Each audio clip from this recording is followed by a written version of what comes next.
नमस्कार साथियों, आपके अपने यूट्यूब चैनल में आपका स्वागत है। साथियों, चिकित्सा विभाग सीपीयू द्वारा जो भर्तियां निकाली गई थी, नर्सिंग भर्तियां, उनमें डॉक्यूमेंट वेरिफिकेशन का कार्य चालू कर दिया गया है। तो साथियों, उसमें नेत्र सहायक और डेंटल टेक्नीशियन का डॉक्यूमेंट वेरिफिकेशन हो चुका है। साथ ही सहायक रेडियोग्राफर भर्ती 2023 के भर्तियाँ तो दस्तावेज सत्यापन कार्य शुरू होगा, जो कि दिनांक 22 और 23 अक्टूबर को आयोजित होगा। साथियों, तो दस्तावेज सत्यापन हेतु किन किन डॉक्यूमेंट की आवश्यकता रहेगी, कहाँ पर डॉक्यूमेंट वेरिफिकेशन होगा, क्या क्या डॉक्यूमेंट आवश्यक हैं, उनके लिए अपन इस वीडियो में बात करेंगे। तो वीडियो को एंड तक देखिए। साथियों, डॉक्यूमेंट वेरिफिकेशन के लिए क्या क्या डॉक्यूमेंट आवश्यक है और उनको किस क्रम में रखना है। तो इसके लिए सबसे पहले ऑनलाइन आवेदन का प्रिंट आउट, यानी कि जो आपने ऑनलाइन आवेदन किया था उसका प्रिंट आउट, जिस पर आवेदक क्रमांक और जो फीस की रसीद है वो प्रिंट हो, वो आपको जिस भर्ती में पहले आवेदन मांगे गए थे उसको निरस्त किया जाकर दोबारा भर्ती के आवेदन मांगे गए थे, तो वो दोनों ही आप साथ में रखें। क्योंकि पहले वाले आवेदन पत्र पे जो आवेदन किया था आपने, उसमें आवेदन क्रमांक लिखे हुए हैं और फीस की रसीद उसी पर है, तो दोनों, वैसे तो दोनों पे प्रिंट उसका, लेकिन आप दोनों ही साथ में रखें। उसके बाद पहचान के लिए आधार कार्ड, तो इसके लिए आपका अपना ओरिजिनल आधार कार्ड रखें। सेकेंडरी परीक्षा की अंक तालिका या प्रमाण पत्र, यानी कि 10th की जो आपकी मार्कशीट है या प्रमाण पत्र, दोनों में से कोई भी, वो आपको साथ में रखना है। जन्म तिथि के प्रमाण है तो आपको सेकेंडरी परीक्षा की अंक तालिका साथ में रखनी है। फिर जाति प्रमाण पत्र, जो कि आरक्षित कैटेगरी के लिए, यानी कि जो कोई MBC, SC, ST, OBC, उसके लिए OBC नॉन क्रिमिनल, कोई अभ्यर्थी EWS का भी है जिन्होंने आवेदन किया है, तो उनके लिए जाति प्रमाण पत्र होना आवश्यक है। यदि जाति प्रमाण पत्र नहीं होगा तो उसको संबंधित कैटेगरी का बेनिफिट नहीं मिल पाएगा। तो जाति प्रमाण पत्र जो है वो पिता के नाम का होना चाहिए। खासकर जो महिलाएं हैं उनको जाति प्रमाण पत्र पति के नाम का न बनवाकर पिता के नाम का ही बनवाना है।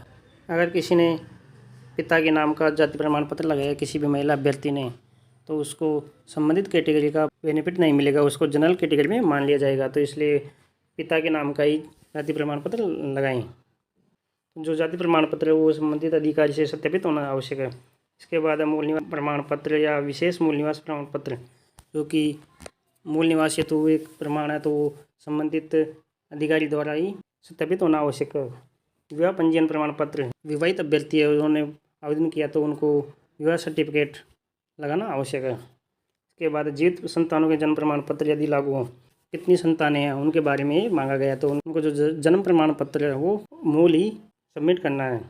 उत्कृष्ट खिलाड़ी वर्ग में आवेदन करने वाले अभ्यर्थी उत्कृष्ट खिलाड़ी होने का संबंधी प्रमाण पत्र, यदि कोई अभ्यर्थी उत्कृष्ट खिलाड़ी है, जिन्होंने स्पोर्ट्स कोटा का कोई सर्टिफिकेट ले रखा है स्पोर्ट्स के, तो वो किस स्पोर्ट्स से क्या प्रमाण पत्र है उनके पास, तो वो इसमें सबमिट कर देने हैं।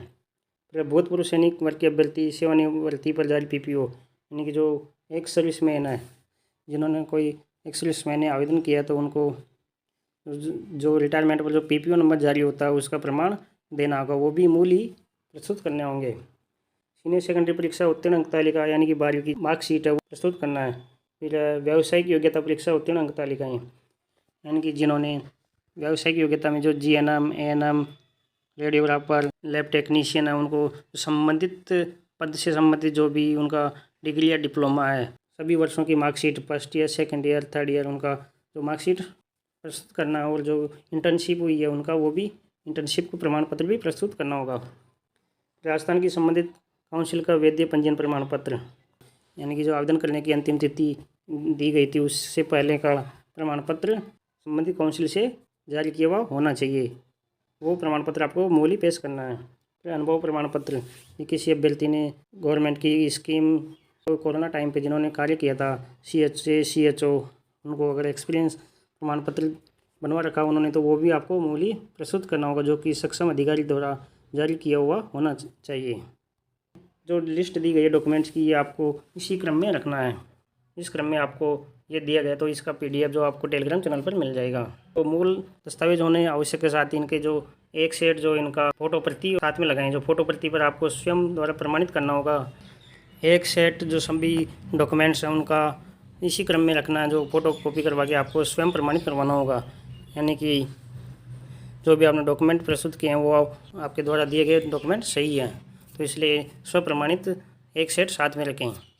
वेरिफिकेशन हेतु 3 या 4 दिन का टाइम दिया जाएगा, तो आप सभी पहले सतर्क रहें, सभी डॉक्यूमेंट्स बनवा के रखें। किसी को शपथ पत्र बनवाना है, किसी को क्या बनवाना है, तो वो पहले ही बनवा के रखें, क्योंकि इसमें डॉक्यूमेंट वेरिफिकेशन के लिए जो लिस्ट जारी की जाएगी उसमें ज़्यादा टाइम नहीं रहेगा, 3-4 दिन का टाइम मिलेगा। इसके लिए सभी अभ्यर्थी अपने अपने डॉक्यूमेंट्स बनवा कर रखें। तो वीडियो को लाइक करें, शेयर करें, चैनल को सब्सक्राइब करना नहीं भूलें। ये वीडियो सभी साथियों तक पहुँचाएँ ताकि सभी साथी डॉक्यूमेंट तैयार रखें। डिस्क्रिप्शन में फेसबुक पेज और टेलीग्राम चैनल का लिंक दिया गया है, वहाँ से आप ज्वाइन कर सकते हैं। हमारे टेलीग्राम चैनल पर PDF मिल जाएगा, तो वहाँ से आप PDF डाउनलोड करके देख सकते हैं।